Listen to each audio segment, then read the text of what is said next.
Hello নাটকপ্রেমী দর্শক, যারা horror cinema দেখে অভ্যস্ত তাদের জন্য অভিনেতা খায়রুল বশার ফান্দা নাটক নিয়ে আসছেন। এই নাটকে হরর সিনেমার ফিল পাওয়া যাবে, আপনি দেখে শিউরে যেতে পারেন। অভিনেতা খায়রুল বশার সেরকমই একটা নাটক নিয়ে আসছেন, নাটকটি আসছে খুব শীঘ্রই। ফান্দা নাটকের পোস্টার এবং টিজার দেখে অনেকটাই বোঝা যাচ্ছে নাটকটি কেমন হবে। অভিনেতা খায়রুল বশার এখন থেকে রোমান্টিকতা ছেড়ে ঢুকছেন অন্য দাসের গল্পের ভিতরে। এটাই হচ্ছে অভিনয়ের ক্ষুধা। অভিনেতা খায়রুল বশারের সঙ্গে এই ফান্দা নাটকে অভিনয় করেছেন তানজিন তিশা। তানজিন তিশাকে দেখা যাবে আরও এক ভুতুড়ে চরিত্রে। সব মিলিয়ে নাটকটি খুবই সুন্দর। নাটকটি পরিচালনা করেছেন একে পরাগ। নাটকটি দেখা যাবে ক্যাপিটাল ড্রামা অফিসিয়াল ইউটিউব চ্যানেলে।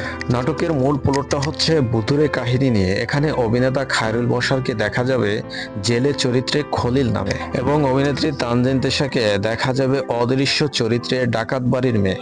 সব মিলিয়ে নাটকটি আপনাকে একটা সিনেমাটিক এবং হরর মুভির ফিল দিবে।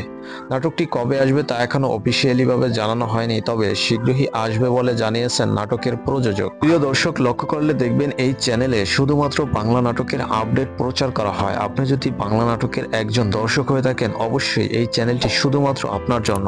সাবস্ক্রাইব করে সঙ্গেই থাকুন। ধন্যবাদ।